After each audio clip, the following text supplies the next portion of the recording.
This incredible inventor gave light to millions. His name was Richard Archer, and he was known as the Lantern Light King.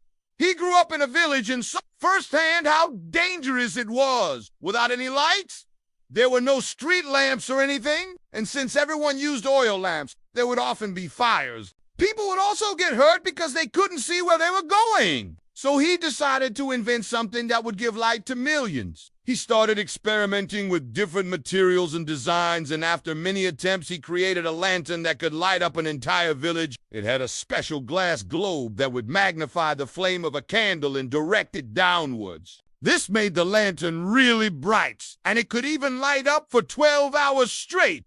But there was a problem. The handle was too short, so people had to bend down to light the lamp, and if it was too big, it would be difficult to carry. So after some more attempts, he came up with a new design. He added a long handle to the lantern so people could light it from a distance, and it could also spin around to direct the light in any direction.